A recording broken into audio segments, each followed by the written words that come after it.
Hello everyone and welcome to Hans Tech Lab. As you know, we are working on the Git series, and as part of the Git series, we have covered a few sessions, including the version control and a few things about Git and Git repository, and lastly, how to install Git.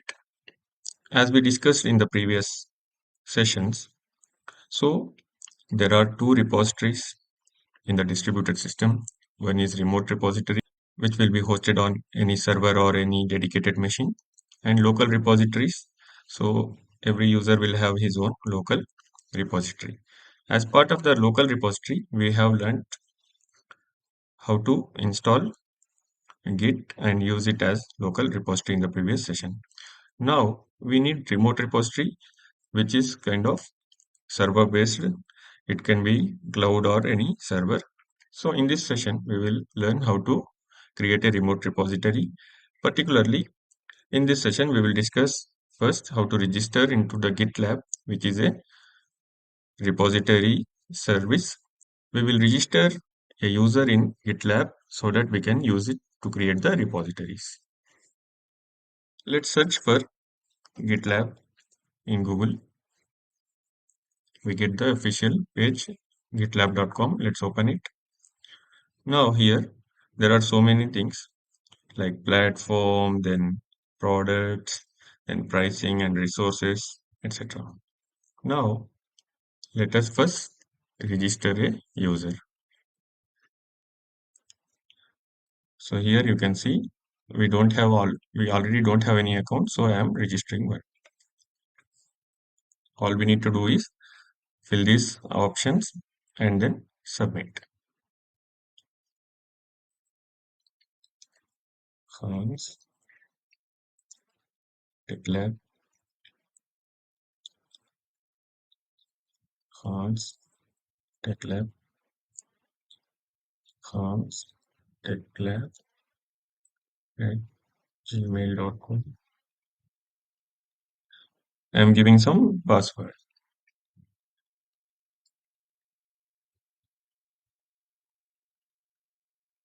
All right. So there are a few things to consider. One is it must be between 8 to 128 characters. Then it should not have any common phrases like password. It should not have the name, username, and email. Let us see. Now I have created one more password which has removed the name and username and email. So I have checked this agree button. So we have agreed to the terms and conditions. You can read from here. Now let me click on continue.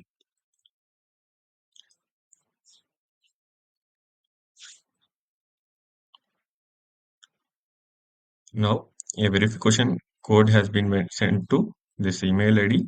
Let me copy the verification code.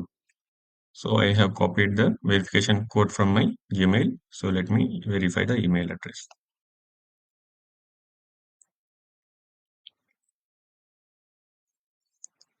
Okay. Now let us set the role. So I am setting the role as software developer and I am signing up for GitLab because I want to learn the basics of Git. Let's go with that. If you are already a user, you can select whatever role you want.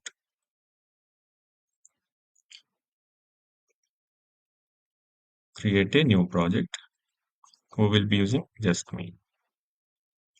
Now, because we are using independently and individually, so we will use just me.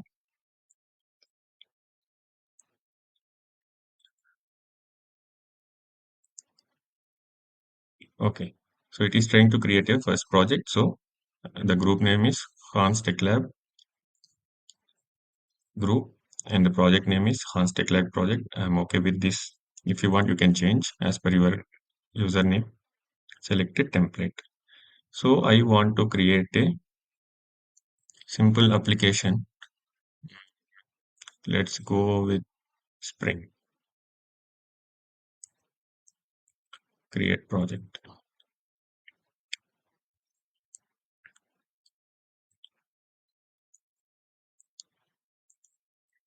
As you can see, a new project has been Hans Tech Lab project has been created. Now As you can see here, a few Git related files have been created. And also, as we have selected Spring Boot application, it has created a template for Spring Boot. And also, if you can see here, Spring related initializer has been added. These are a few new features that GitLab has added, that we can just select the project template. It will create a sample project depending on the name of the application. And then what else I have here? Maven related files like pom.xml and all, as it is Maven based application. Now I have one repository ready, which is Khan's GitLab project. As you can see here, now the remote repository is ready. Now what I have to do is clone the repository into my local machine in order to use it locally. So in order to clone, what I have to do is, if you can see here, there is a button called code. Just click on that, and there are a couple of options: clone with SSH and HTTPS. Let's copy this, clone with HTTPS. Just click here so that it can copy the URL. And now go to command prompt. If we want to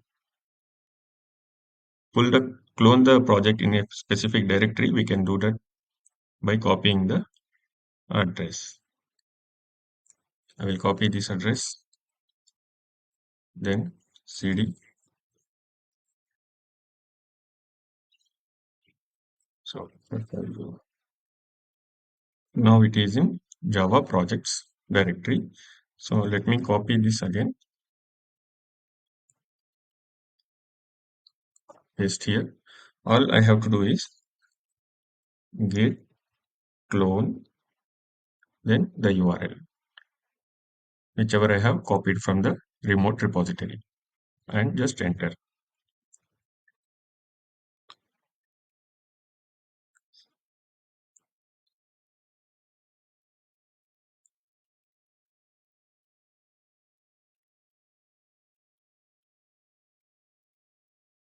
As you can see, it is asking me for token or password.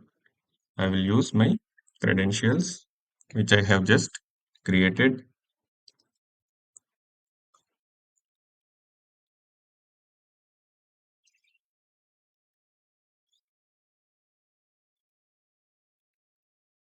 And sign in. If you can remember, during the installation, we had one credentials manager option. So there we have selected Git credential manager.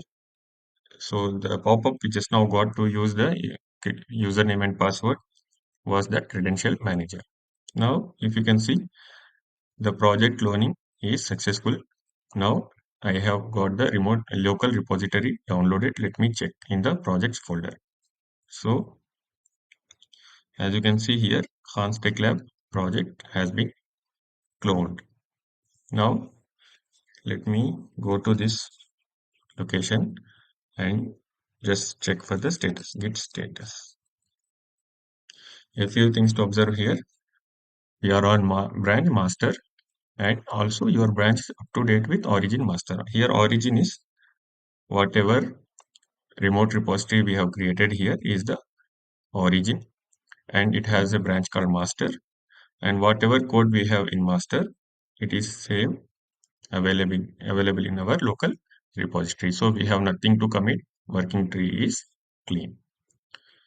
So by this we have first created a local repository in the previous session. First we have created a git. We have installed the git. Then we have created a remote repository and registered a user in GitLab and created a remote repository and cloned it to local repository. It is one way. There is one more way, that we can create local repository first, then push it to remote repository, that we will discuss in the upcoming sessions. Hope you understood and like the videos. Please hit the like button and please subscribe to our channel if you like the videos, and please stay tuned for the upcoming sessions. Thank you.